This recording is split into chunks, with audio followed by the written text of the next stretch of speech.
This one is a little bit more quadratic-y than the typical function question, so nothing really to do with inverses or composites, just can we handle quadratic functions or quadratic equations and some of their kind of fundamental properties. So we're going to tackle it step by step.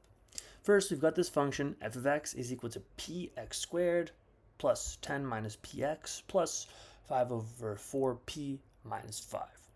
Don't get bogged down or scared because there's p's in there. The p in this case just represents, as my screen goes a little bit crazy, let's fix that, there we go. P is just some number. I'm going to even write it, some number. Okay, that's it. IB loves to do this. They love to try to throw students off by adding in what seems like extra variables, so it makes it seem like, holy crap, how am I going to solve for all these variables? Relax. X is your variable, p's are just some coefficients, and we're going to work through them. Show that the discriminant of f of x for part A is 100 minus 4p squared. Okay, actually not going to work down here. All right. First thing we need to know is what the heck is the discriminant. The discriminant is the part in the quadratic formula that's inside the square root. So the quadratic formula, let's remind ourselves, is negative b plus or minus the square root of b squared minus 4ac all over 2a. Okay, this is in your formula booklet. It's a nice thing to memorize because it saves you quite a bit of time though, and it's a pretty easy one to remember. This is the discriminant.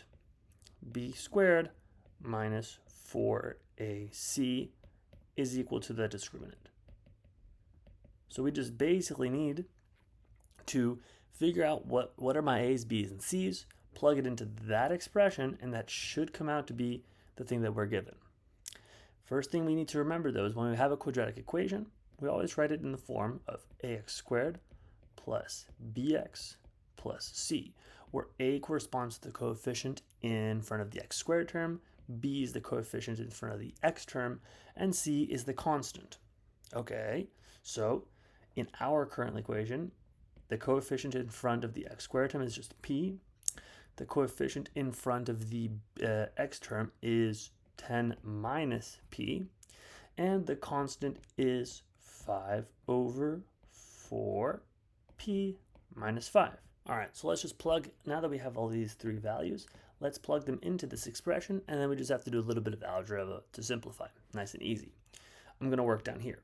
So b squared is just 10 minus p squared minus 4 times a, which is p, times the constant, which is 5 over 4 p minus 5. All right, we're going to have to simplify both of these terms one at a time.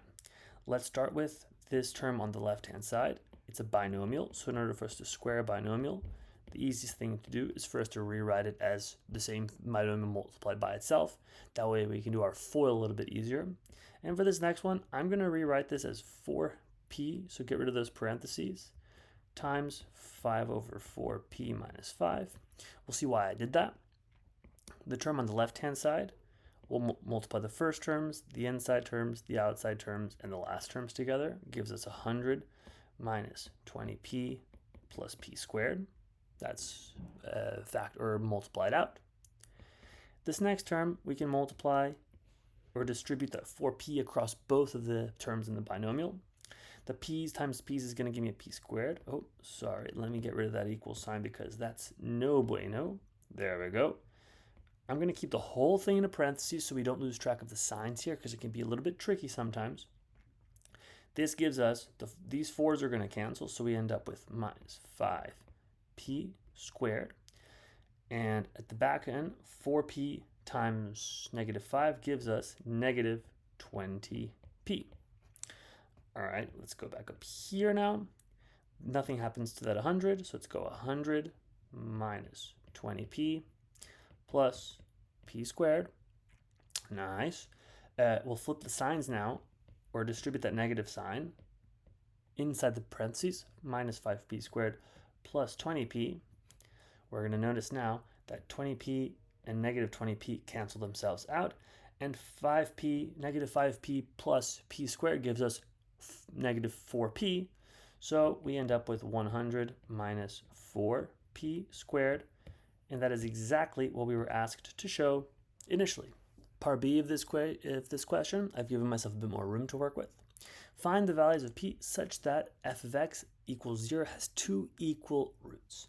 Now, for this kind of question, usually the IB likes to play with the setup, or at least the findings from the previous question, because it's gonna open a lot of doors and make this problem a lot simpler for us to solve. So in this case, remembering what the discriminant and the role that the discriminant plays in roots of equal values is really important. I'm gonna, just for the sake of example, rewrite the quadratic formula. Negative b plus or minus the square root of b squared minus 4ac over 2a. Okay, this is equal to x. We can use this to solve for x. Okay, if we look at this, the discriminant is the value that has this plus or minus term, right? So that's the one that's going to give us two solutions to a quadratic. You're either going to have negative b over 2a plus the discriminant over 2a, or minus the discriminant over 2a.